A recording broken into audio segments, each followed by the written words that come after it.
Bonjour, très heureux de vous retrouver. Je remercie tous ceux qui se sont inquiétés de mon silence de ces derniers mois.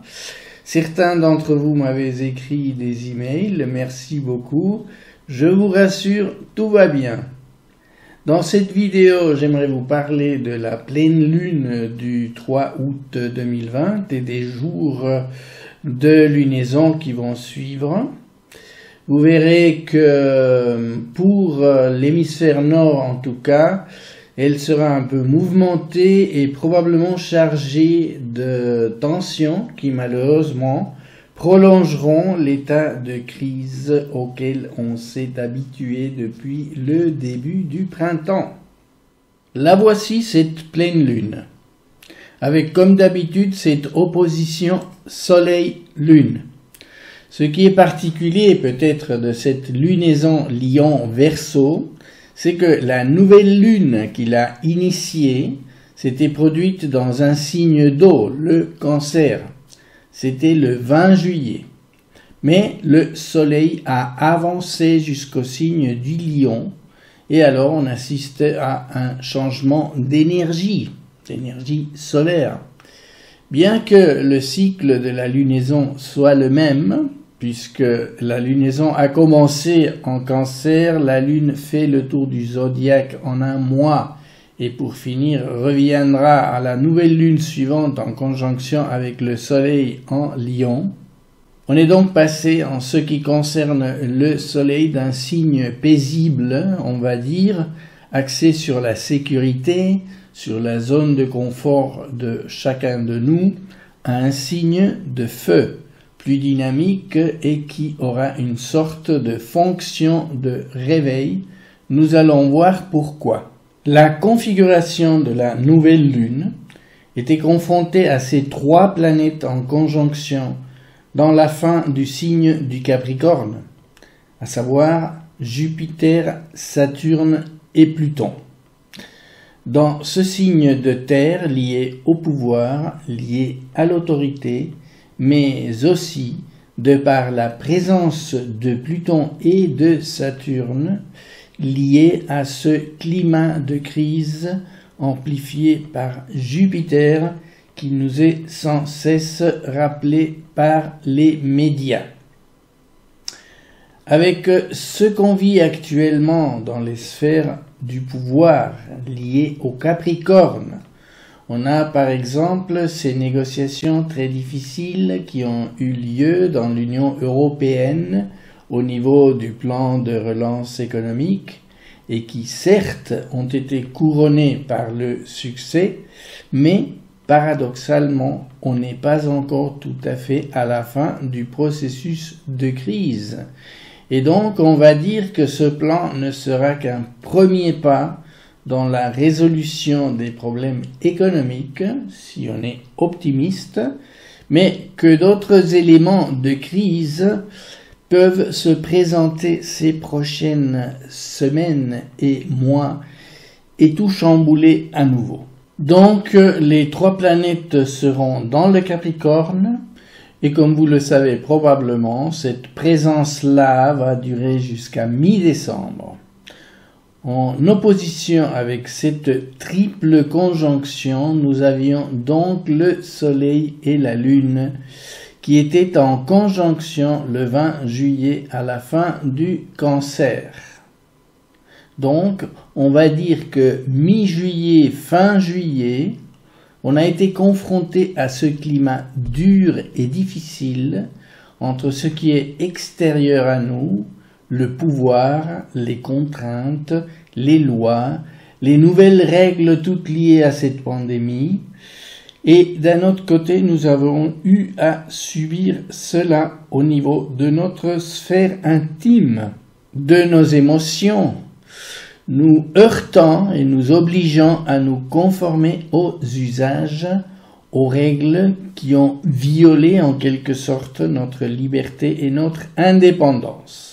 La nouvelle lune en Cancer nous a rappelé le besoin d'éloignement de ce climat pesant et ceux qui ont pu, en tout cas, se sont accordés des jours de repos bien mérités en ce début d'été, des voyages assez timides et craintifs, on va dire, pour ceux qui ont pu les faire, mais en général, chacun dans son chez-soi, dans son foyer, a vécu la situation en essayant de prévoir la suite et en tout cas dans une certaine crainte qui nous est ou qui nous était imposée déjà par l'extérieur, par les médias, télévision, radio, presse, qui n'arrête pas de marteler ces mauvaises nouvelles.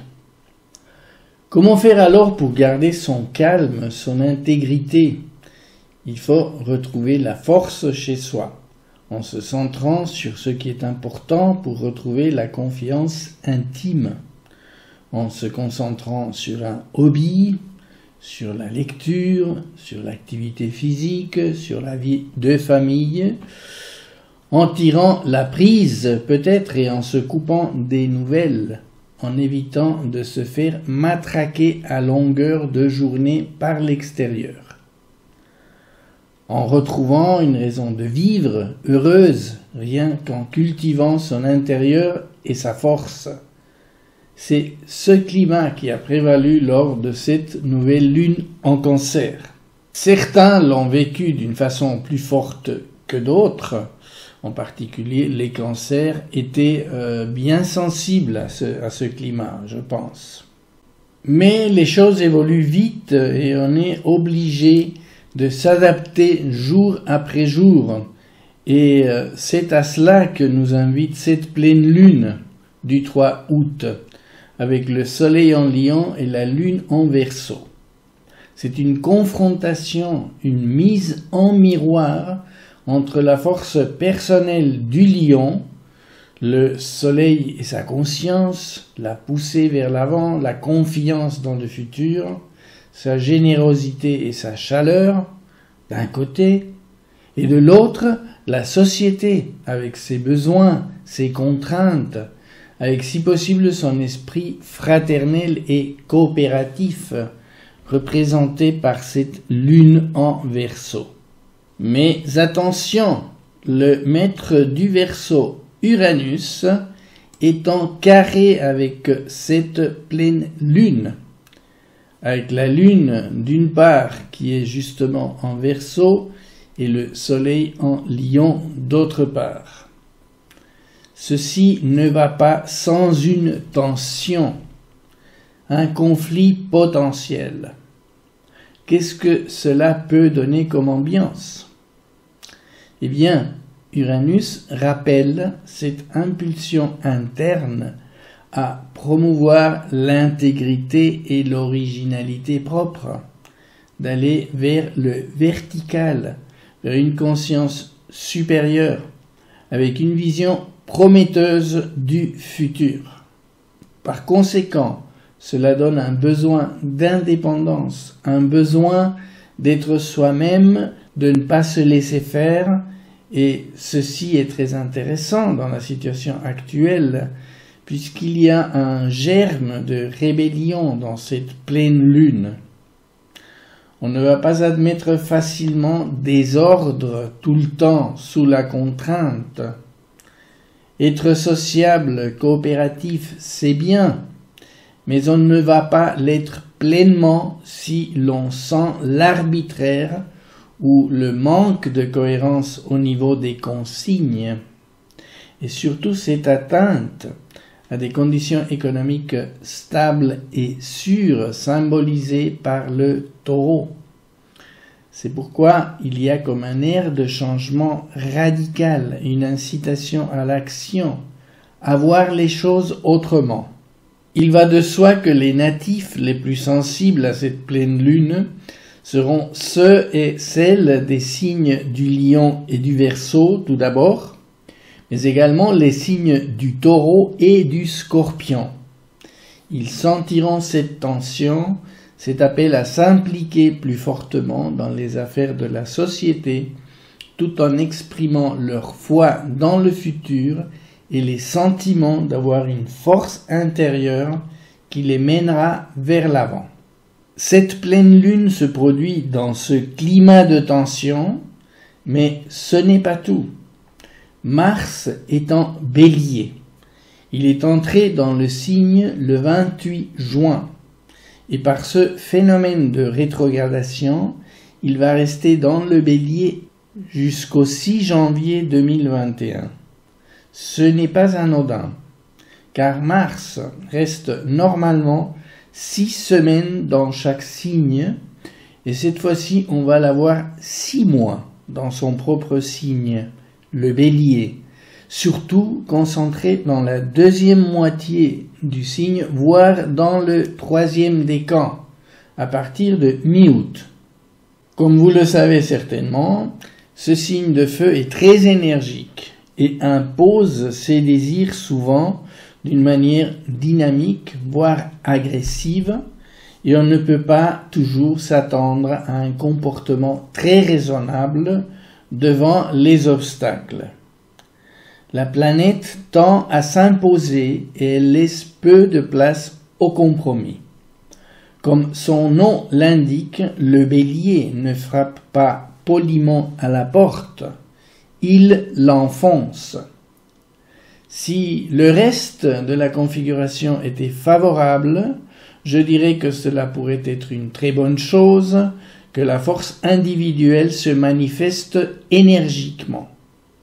Mais ici, Mars va être en carré avec cette triple conjonction en Capricorne. Et ce carré commence à se former justement lors de cette pleine lune du 3 août. Jupiter à 19 degrés est la première planète touchée, puisque Mars est à 19 degrés également et avance.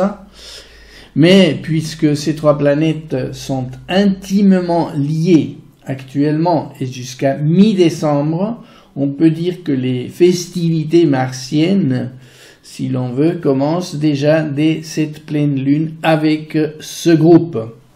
Même si les trois planètes sont rétrogrades, ce qui les mettrait théoriquement sur un stand-by vis-à-vis de leur influence extérieure, je pense que la force de Mars va les dynamiser, va réactiver ces trois planètes avec ce carré. Qu'est-ce que cela peut vouloir dire en langage courant? Eh bien, je crois que la configuration du Capricorne, que j'ai longuement décrite dans ma vidéo du 19 octobre dernier, 2019, qui à bien des égards était prophétique sur ce qui est en train de se passer dans cette année 2020, et que je vous invite à regarder si ce n'est pas encore déjà fait. Donc, cette configuration est au cœur de la crise actuelle, déclenchée par ce coronavirus, et qui est en train de mettre à nu les failles de notre système. Et les conséquences économiques le feront encore plus à partir de maintenant. Cette configuration représente le gouvernement, le pouvoir de l'argent, le système, son autorité paternelle, on va dire, avec ses règles et ses devoirs, mais aussi ses défauts, des défauts d'une grande rigidité et d'une grande inertie qui nous a menés peu à peu dans le mur, on peut dire, sous un discours souvent triomphaliste, ou en tout cas trompeur, sur une croissance infinie de l'économie, alors que le monde est fini et qu'il n'y a pas de planète B. Tout cela agace sans aucun doute beaucoup de monde et crée un fond de révolte qui grandit de plus en plus.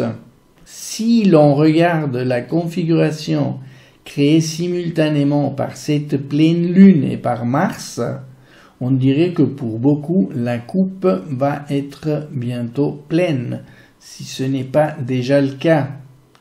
Pour eux, c'est le temps de passer à l'acte, et pas forcément d'une façon tranquille.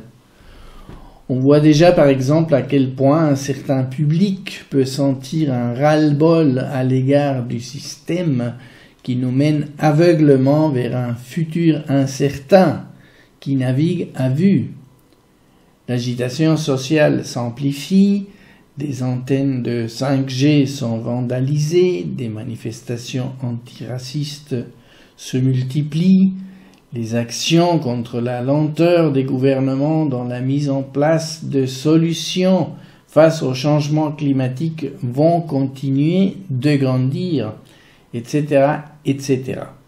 L'individu et sa colère, représentés par ce Mars en Bélier, va probablement se réveiller et devenir actif, ce qui fait craindre que le reste de l'été et l'automne vont être très très chauds, car l'économie est en grave danger. Les faillites et les pertes d'emplois sont attendues dès cet automne par les experts, sans parler de cette peur d'une reprise de la pandémie en Europe qui obligerait à un reconfinement qui serait catastrophique. Ce n'est pas parce que les dirigeants trouvent des solutions de refinancement sur le papier que les gens vont rester sagement sans réagir, en attendant que tout s'arrange. Cette fois-ci, les promesses ne suffiront pas. Les gens qui n'ont ou qui n'auront plus d'emploi, peut-être plus rien à manger, ne se laisseront pas faire. Certains se laisseront aller à la violence contre le système. D'autres adopteront probablement leurs propres solutions. Ils sortiront du conformisme et organiseront leur propre façon de vivre, surtout dès que Jupiter et Saturne passeront dans le signe du Verseau à partir de mi-décembre. La philosophie et les principes établis pendant ces dernières décennies, le paradigme, comme on dit, risquent de devenir obsolètes très rapidement. Avec ce Mars tendu, une période très agitée peut voir le jour dans ce deuxième semestre de 2020. Cette tendance à la contestation peut devenir très concrète d'ici la fin de l'année. Je vous rappelle qu'en plus de cette triple conjonction, il y a ce resserrement de l'indice cyclique qui va se prolonger au-delà de la fin 2020 pour s'étaler en tout cas jusqu'en 2023, ce que j'explique en détail dans la vidéo que je viens de mentionner et dont je vous montre ici un extrait sous forme de graphique. En résumé, de quoi s'agit-il ? Si l'on tient compte uniquement de l'évolution des 5 planètes lentes, de Jupiter à Pluton, on peut année après année relever la distance angulaire des 10 cycles qu'elles forment entre elles, et en particulier le resserrement des planètes frontières, celles qui définissent l'arc le plus large entre elles. Et ici, comme vous pouvez le voir sur ce graphique, je vous montre d'un côté cette conjonction Jupiter-Pluton du 5 avril dernier, et de l'autre côté vous avez Uranus en Taureau. Eh bien, l'angle qui était formé ici, de 100 degrés environ, était le plus étroit que vous pourrez trouver au cours du XXIe siècle. C'est-à-dire que nous sommes actuellement dans le point le plus bas de cet indice cyclique, comme je vous le montre dans cette petite courbe qui va de 2014 à 2030. Vous avez ici les années en horizontal et la valeur de l'indice cyclique en vertical. Comme vous le voyez, cette pente descendante a commencé en 2014, notamment avec cette problématique du réchauffement climatique qui est devenue si évidente, et elle arrivera à son plus grand creux de 2020 à 2023. Cela va durer tout ce temps, car Jupiter, la planète la plus rapide des lentes, va parcourir l'espace zodiacal à l'intérieur des frontières qui seront définies par Pluton et Uranus, qui, elles, bougeront très lentement, car, comme vous le savez, Pluton et Uranus forment partie de ces planètes très lentes. Donc, ces frontières extérieures de la concentration, et par conséquent l'angle qu'elles forment, resteront stables ces prochaines années. Cela continuera de créer de grands déséquilibres au niveau du zodiaque, et cela a toujours accompagné les grandes crises de l'histoire récente.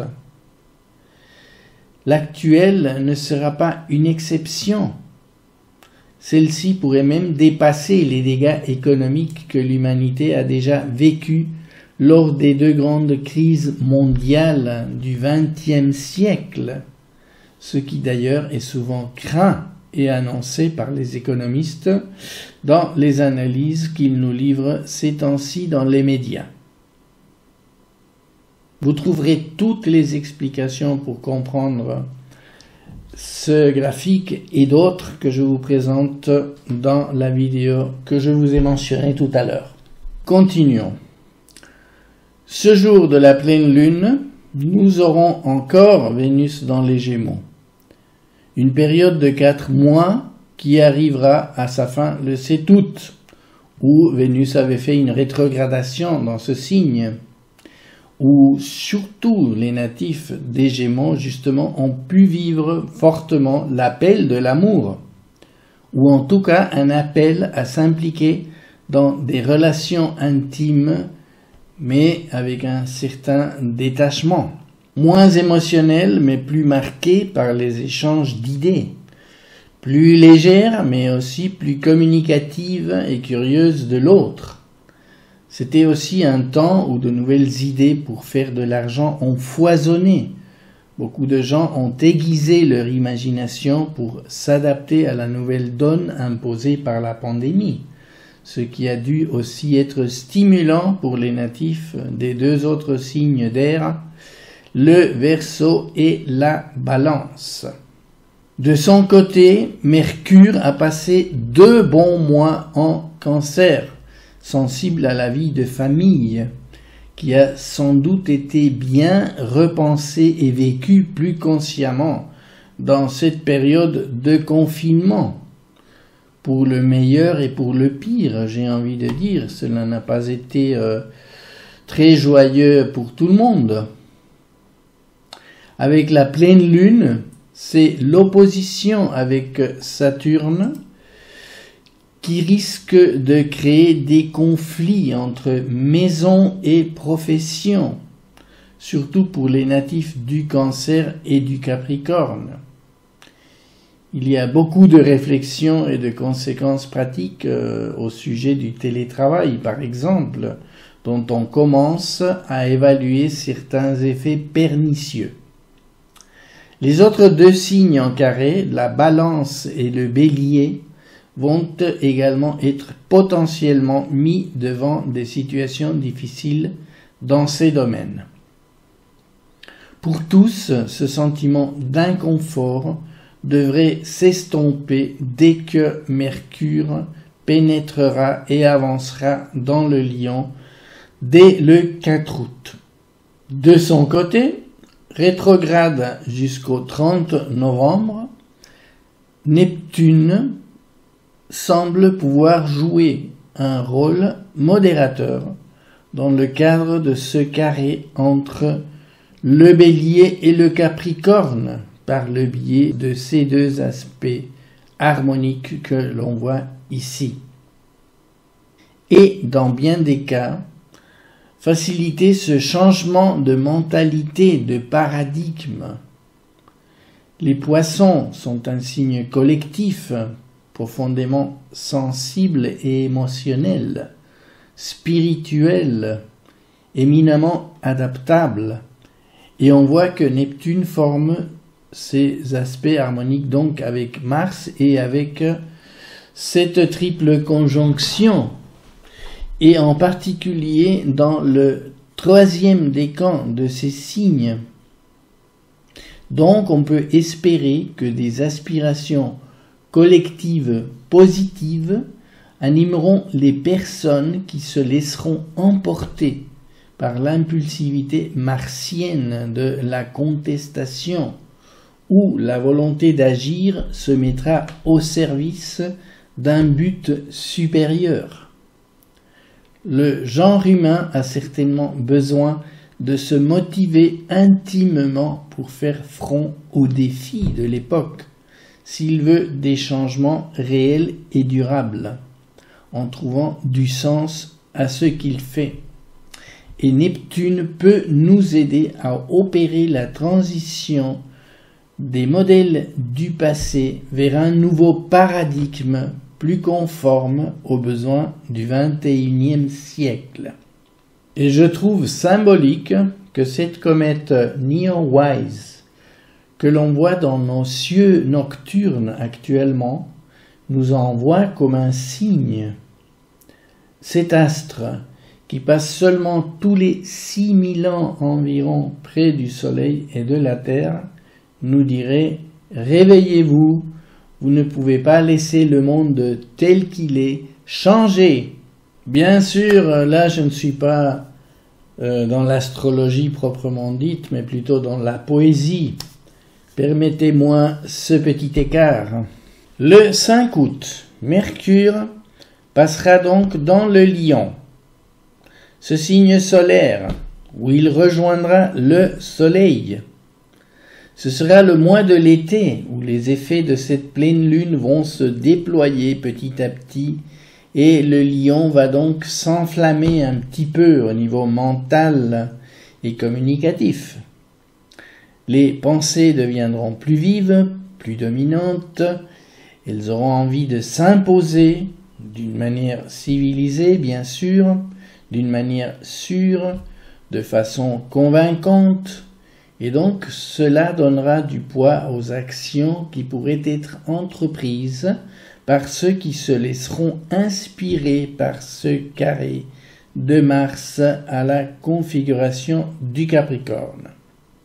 Rappelons que le Bélier et le Lion sont tous les deux des signes de feu. Et donc, le Lion, qui est généreux et magnanime, mais qui a aussi des qualités de direction, d'organisation, de participation individuelle active dans la société, en combinaison avec le Bélier, cela pourrait déboucher sur des actions sociales, comme j'ai dit avant, inspirées par cette lune en Verseau de la pleine lune. On peut s'attendre à des attitudes assez fermes de certains qui ne voudront pas plier facilement vis-à-vis des positions du pouvoir établies ou de certaines répressions venant d'en haut. Si on descend à la sphère individuelle, les signes de feu, Lion, Bélier et Sagittaire, seront favorisés par cette énergie active qui les poussera facilement vers des réalisations où ils assumeront facilement un rôle prépondérant de leader, pourquoi pas, si ces actions se passent en groupe, mais dans tous les cas, il y aura un élan et du plaisir à faire de la bonne communication, à transmettre avec chaleur et enthousiasme des messages, des connaissances. 2 jours plus tard, Vénus entrera dans le Cancer.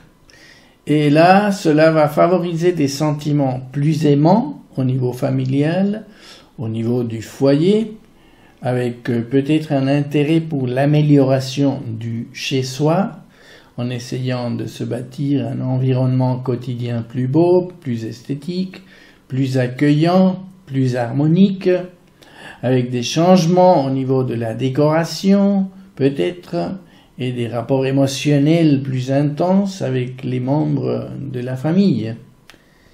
Bien sûr, c'est le signe du Cancer, mais aussi ceux des Poissons et du Scorpion qui seront les plus sensibles à ce passage de Vénus. Pour les Cancers en particulier, le besoin de sécurité financière peut devenir intense ce jour-là, vu ce carré avec la Lune en Bélier. Ces domaines peuvent devenir prépondérants jusqu'au 6 septembre, de façon plus harmonieuse pour tous les signes d'eau, et un peu plus difficile pour les signes en carré, le Bélier, la Balance et le Capricorne. Le dernier quartier se produira le 11 août et il va reproduire un petit peu la situation conflictuelle de la pleine lune. Le soleil sera en conjonction avec Mercure et la lune ne sera pas loin d'Uranus, le maître du Verseau, où était la lune lors de la pleine lune. Donc, ce carré lune-soleil n'en sera que plus problématique pour cette journée du 11 août. On voit que Mars continuera à être clairement en conflit ouvert avec la conjonction du Capricorne, bien que la Lune, elle, sera plus harmonique avec cette conjonction, avec tous ces trigones. Une situation contrastée certainement pour cette journée-là, où il y aura du chaud et du froid, parions qu'elle sera assez mouvementée. D'un point de vue individuel, je vous laisse deviner que les signes du Lion et du Taureau, ainsi que leurs signes opposés, seront les principaux récepteurs de ce dernier quartier lunaire, mais la tension que j'ai précédemment décrite entre le Bélier et le Capricorne sera également présente. Donc ces signes et ceux de la Balance et du Cancer, surtout les derniers décans, armez-vous de patience car la tendance sera présente jusqu'à la fin de l'année. Donc attendons pour voir, comme on dit, et soyons prêts pour la nouvelle lune suivante qui aura lieu le 19 août 2020 dans le Lion. Voilà, en ce qui me concerne, je vais faire la pause estivale pendant 2 mois et donc je ne vous commenterai pas cette lunaison suivante. Je vous donne rendez-vous pour la nouvelle lune du 16 octobre qui aura lieu en Balance. D'ici là, je vous remercie de votre intérêt pour mon travail et vous souhaite une belle suite d'été. Portez-vous bien et à bientôt.